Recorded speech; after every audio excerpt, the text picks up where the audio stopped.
stellar show. This is a first, actually. We have two newfies.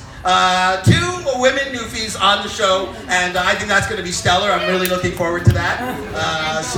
This whole thing is going to be just a cavalcade of comedy. And we're going to start it right now, actually, with the only other black guy in the room.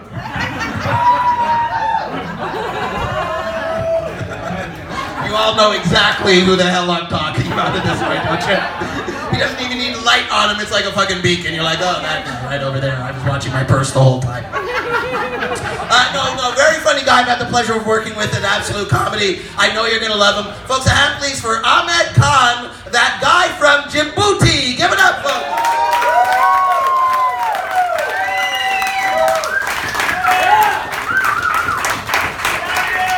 Thank you. How's everyone doing tonight? I've asked for better lighting, but you know, good thing you have a good dental plan. So, my name is Khan. I'm from Djibouti. Anybody heard from Djibouti before? Yeah. Yeah? Anybody heard of Djibouti? Do you guys know where Djibouti is? Nice. So no, is the answer. So yeah, it's a small country in East Africa. That's where I'm from. And so on Tuesday, I was actually reminded of my birth country because Tuesday was Eid. And I know he was talking about being black and being Muslim is worse. Try both. Not fun. In any case, so on Tuesday was Eid. Eid celebration essentially is sort of like a mix between Christmas and Thanksgiving. But instead of killing turkeys, we do away with sheep and goats. That's what we do. And I remember, right, as a young boy, right, roaming the tough streets of Djibouti. I'm kidding, we didn't have any streets. Fucking with you, of course we had streets. Stop watching National Geographic, for fuck's sakes. Anyways, so as a young, you know, like 5-year-old boy, right, like the days leading up to the Eid celebration, we would always have livestock in our yard, right? So as a 5-year-old boy, that's awesome. That's kind of like my own personal petting zoo, right? Complete with 2 sheep and a goat.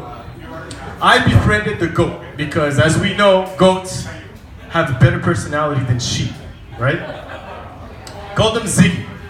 Ziggy, my pet goat. I would always chill with Ziggy. I would wake up extra early in the morning. I would go out to the yard and chill with Ziggy. We would talk about philosophy and we would gossip about my pet lion. Every African child has a pet lion.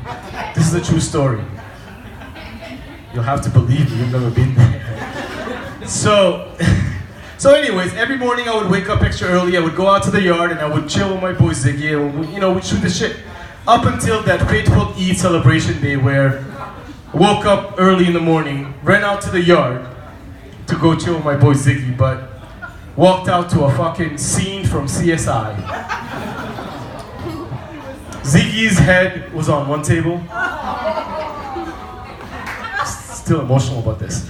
Ziggy's skinned body was on another table, and Ziggy's insides were in a bucket. I fucking flipped out. I ran to my father, I'm like, Dad, what the fuck? Who murdered Ziggy and why did they do it in such a gruesome way? Seems very unnecessary, you know? Now, you have to understand, I come from a culture where children's feelings and emotions mean fuck all. So he just nodded and said, go get the rest of the family for breakfast.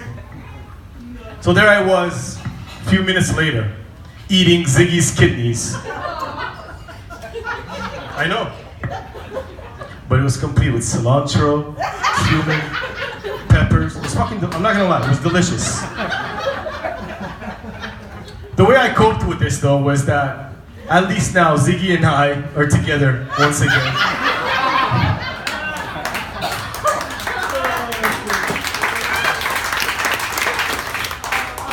So from the hot sunny days of East Africa, my parents decided to fuck with us a little bit and they brought us to Canada. It's fucking cold here. I don't know if you guys got the memo. It's very cold here. I remember actually one day it was so cold and it was snowy too. It was fucking blizzardy. So cold they made you make up words and shit. I was at the mall and I went out to my car into the parking lot and usually I do the winter routine where you start your car, you take the snow off so that when you go back into your car it's nice and toasty for you. I think we all do this. But not that day, no. That day, as I walked up to my car, I saw nice icy sludge that had accumulated behind my tires. And I succumbed to the urge that we would all succumb to. Had to kick it. So I kicked the first tire and I won that battle. Felt pretty confident in myself and I moved on to the next one. That's when I heard in the snowy distance, "Hey asshole, get the fuck away from my car." So it turns out it wasn't my Honda Accord I was kicking. I'm gonna stick to the routine going forward, I think. So, this week's lottery jackpot is what, $24 million? If you guys are playing, please just do me a favor, don't be that friend. I think we all have that special friend that insists on telling you about the time they almost won the lottery. And they tell the story like they won the lottery too, right? And they expect you to be fucking happy about it. And you are, for a couple of seconds. Then it dawns on you, this is just a long, boring ass story about how you lost the fucking lottery. I mean, if you won the lottery, you wouldn't be talking to me, you would be doing better shit. Instead, you're here saying, well, it was 17 and I had 71. Get the fuck out of here with your dyslexic, fucking wishful dyslexia.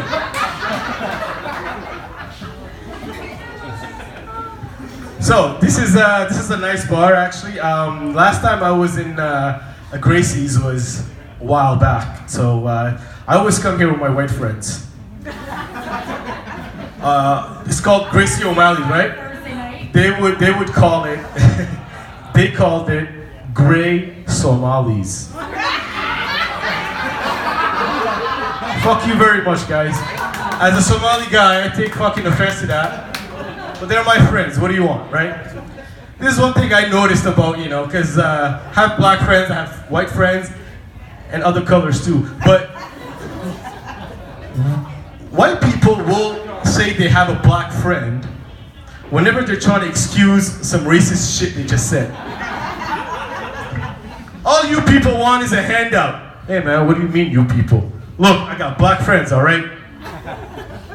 And black people say they have white friends to explain why they can skate.